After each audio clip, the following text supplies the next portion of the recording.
Hello, hello. This is episode 7 of Hike and Spear UK, South Devon. Enjoy. Alright gang, we made it. It's day 7. Yeah. Still alive, still eating fish. Feet are feeling a lot better today. Blister's still there, but we're not walking far, so yeah, shouldn't give us too much grief. And we've only got 12% battery left on my Goal Zero power bank, so what that means is I'm going to have to restrict the amount that I use. I'm going to change the bit rate, bring the bit rate of this camera down so it doesn't consume as much battery, and then yeah, just not film as much and be more efficient with my filming. Let's make some fish breakfast. Fish bread, yum. It's another beautiful day on the south coast.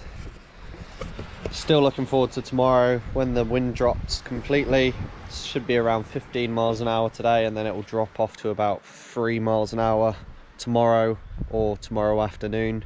So yeah, gonna be stoked for that. It's gonna bring out even better viz than we've already had.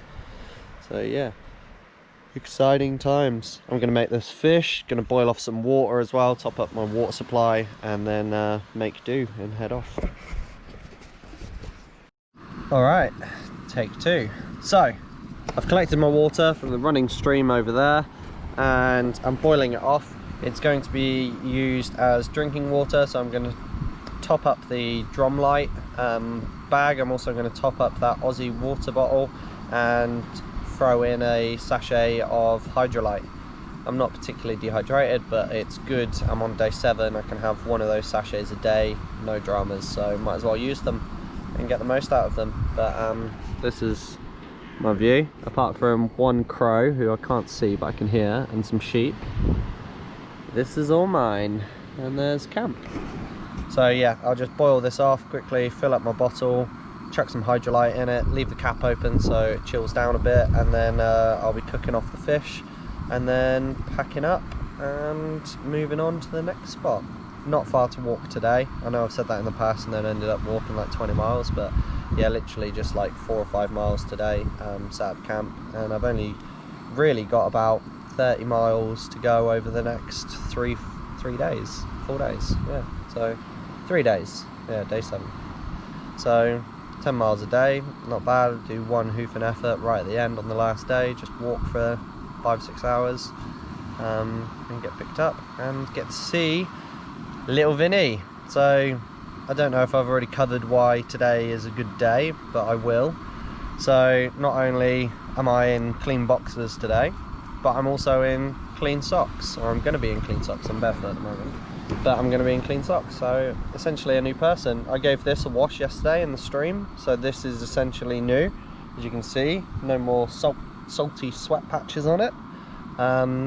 So yeah, it's just good all round really. Ladies and gentlemen, only in Devon would you get sheep on the beach.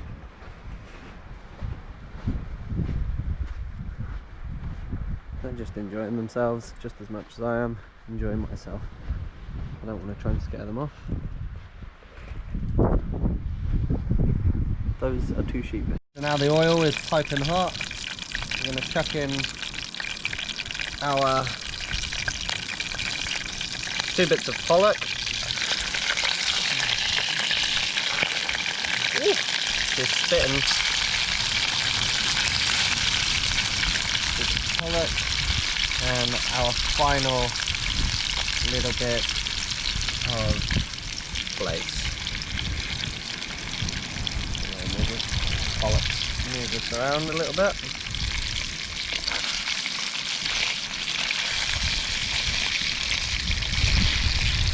So this is breakfast day 7, people. And boy, what a brekkie.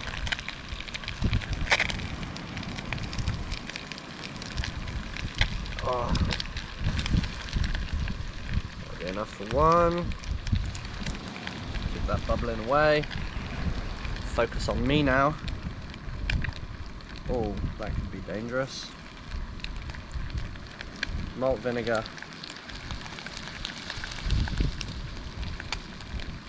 Now, malt vinegar is really common in the UK for fish and chips. For some reason in Australia, you guys prefer your white vinegar, but honestly, the malt's where it's at. Yum, that will do me. Right, so malt, vinegar, salt, pepper, bread roll, 1 of 2. This is my breakfast on day 7 of the Hike and Spear, South Devon.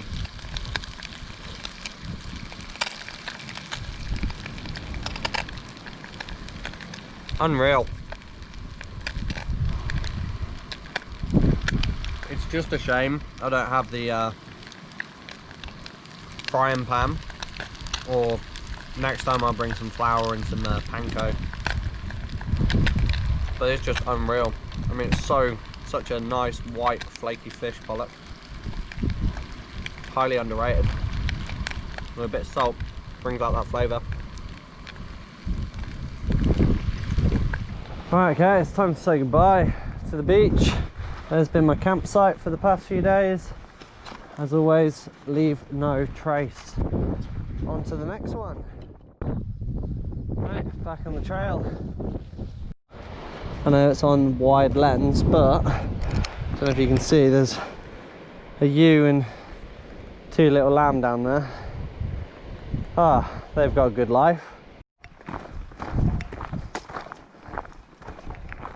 Be tempting to stop early on today and just say, yeah, this is my beach, but I'm gonna keep pressing on. Stunning though. Crawley Point. Hello, girl.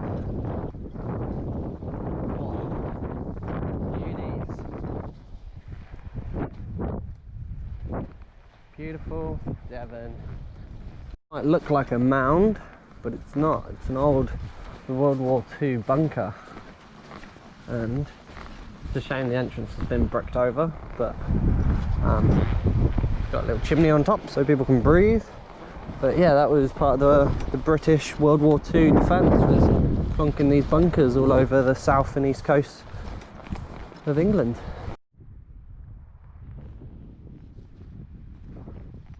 So I've just put the backpack down for a bit of a forage, and there's some winkles out there, but we'll get to those in a minute. But have a look at this.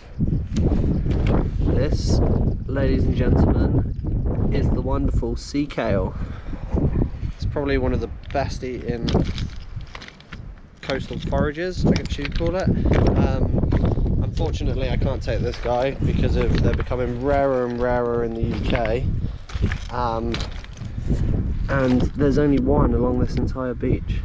Alright guys, so little update. I found this cool little old boathouse. It's full of plastic, which I can only presume has been beach combed by people. But how's that for a view? And I'm gonna go in there right now and hopefully spear a nice fat bass. So wish me luck. I'll leave the gear here, spear a bass here, fillet it, cook it, eat it. Okay, so I'm actually quite familiar with the waters here. I've dove this quite a bit. I do know where big pollock hang out and normally where big bass hang out as well. I couldn't find any bass. The visibility wasn't great, but I did manage to come across this spider crab, which I was absolutely chuffed with. He wasn't too big, he wasn't my normal size, but he was legal and he was just made for the pot, so he came with me. If you're going for spider crabs, go from behind and grab them from their back, and then you won't get pincered, or as often. Their pincers do hurt and they are delicious, so make sure you get them. Moving on, tried hunting down this pollock. But with this guy, he was actually quite a tricky pollock. I kept diving down and holding my breath, croaking, playing the bands, doing the flashes, like just doing everything to try and get this fish onto me, and he just wasn't having any of it. I suspect he's been hunted in the past and he's wised up a little bit, so I had to change up my tactics. I went to the surface, positioned myself with the sun, and then just dove down pretty stealthily on top of the fish, and then just lined up this shot and bang, got myself a nice pollock. Happy days. So we're gonna eat well tonight.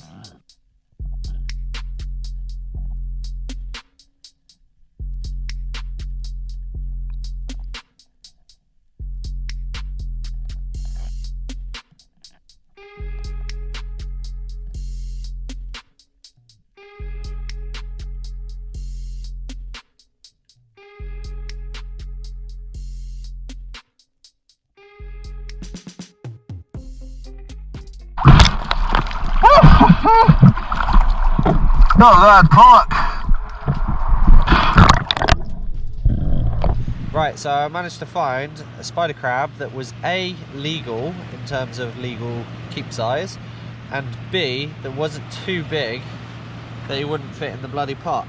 And although he's not the biggest spider crab in the world, and if you've seen my post recently, you see that I get spider crabs probably twice to three times as big as this guy, he's still a bit too big. But what I'm going to do is just fill this up with some lovely salt water from the sea, and then I'll have to snap off a few limbs to get him to fit. Bear with. We've got the jet boil going. I've had to completely dispatch all of the limbs of the crab so that he's safe enough to go in the pot. But what we're going to do is, first of all, we're going to get the limbs in. So we're just going to chuck all of these limbs straight in. A, because they won't take very long, and B, because I can pick and eat them whilst I wait for the big guy. And so this is done with salt water from the ocean to save me water, and because of my best mate's dad put me onto it, and it actually tastes really, really good. So Vince, if you're watching, thank you. Right, okay, so after about 10 minutes we'll remove the legs and the claws, and then we'll put the whole body in.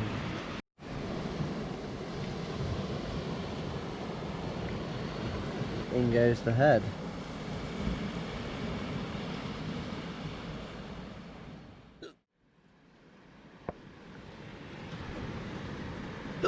Boil up. Time to tuck into these. Yum. Whilst the head's bubbling away there, we're going to just get stuck into some of these legs. Oh, there's so much meat on these guys. It is ridiculous. All of that. Oh, sensational.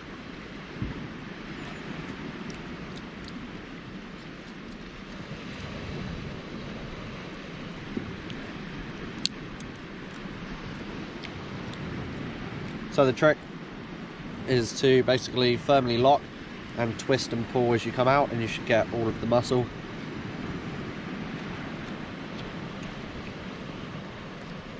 That is fucking unreal. Alright guys, I've only got a small amount of battery left on the GoPro, so I'll just show you how we do it caveman style. So crack, crack, crack. Remove, and oh, almost got it all in the one claw. That is all white flesh free thing. Fuck, that's unreal. It's pretty cool to think that our ancestors would have done this. Just sat on the rocks, hacking into bits of crab.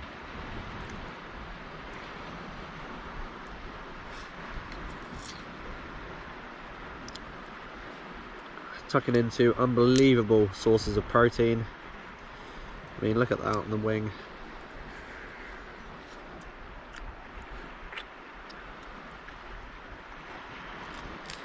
Right, now that I've gorged on the legs and the claws, it's time to separate the head from the body. So in here you've got brown meat. It's not for everyone. It is really nice. I enjoy it. Then we've got dead man's fingers, which are these things. Essentially the crab's gills. Don't bother with those. They're rubbish. I don't know if they will kill you, but they wouldn't be much good for you. This thing is piping hot. Whew. I have to get a take two, Jesus. She's warm. Remove the back cavity. Then you should be able to crack your crab in half and then into quarters to get stuck into it.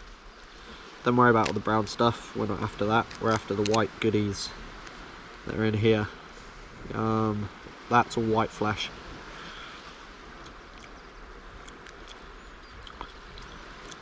Oh, it tastes unreal.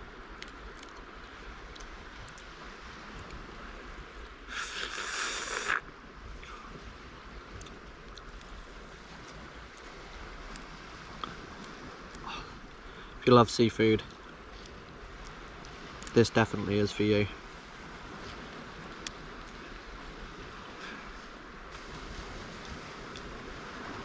So yeah, just break it apart, get stuck into the white meat, eat the brown meat later if you want.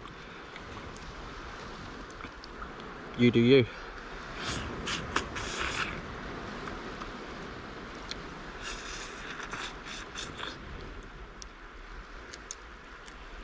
This definitely isn't like a fine dining affair. In case some of you have tuned in and you're like, what the fuck is he doing? Did his mother not teach him how to eat? She did. It's just not very fun.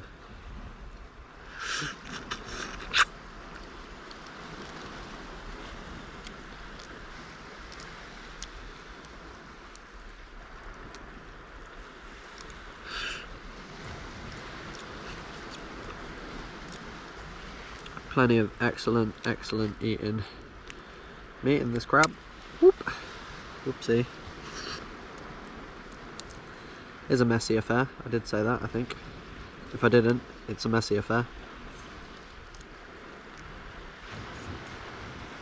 So many nooks and crannies that usually you'd have a tool or a device to remove the meat, like a little pokey stick or something. I don't have the sense to bring one. And instead of improvising and adapting and letting this all go cold,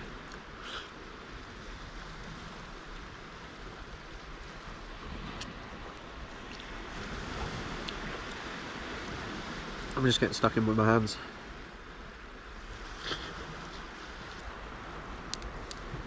Just push up all this crab meat, like so. You can hoover it up.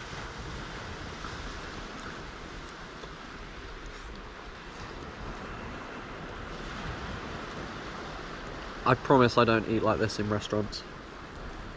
So I'm just going to let the camera keep rolling until it inevitably dies. And that'll be it.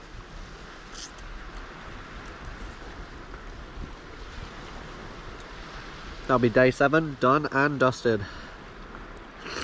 Just that off. Plenty of meat there.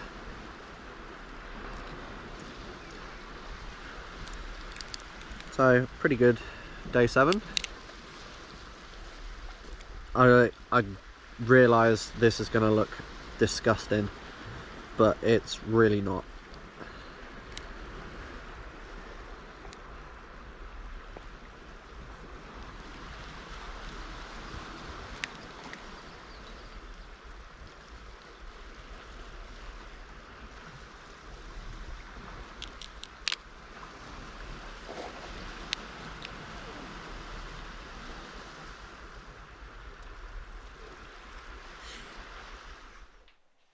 Alright, so that was episode 7. Guys, just want to say a massive thank you to everyone who's supporting the channel through subscribing, liking, commenting, sharing, sending me private messages. It's bloody awesome. Keep up the support. I'm frothing on it. I'm frothing even harder on the fact that I've inspired 5 hike and spear trips in Australia, New Zealand and the UK, which is incredible. So yeah, guys, keep me up to date with those trips. I can't wait to see the outcomes. Stay tuned for episode 8, which will be due next week. No shortages here. For those who are curious on why I'm not on my trip currently, the weather was crap, so I just binned it off and postponed it until the end of the month, just so I've got better visibility for diving, because nobody wants to be diving in the UK in 11-degree water in 1 meter visibility for 10 days, do they? So can't blame me. Right, peace out. Thank you guys. Until next time.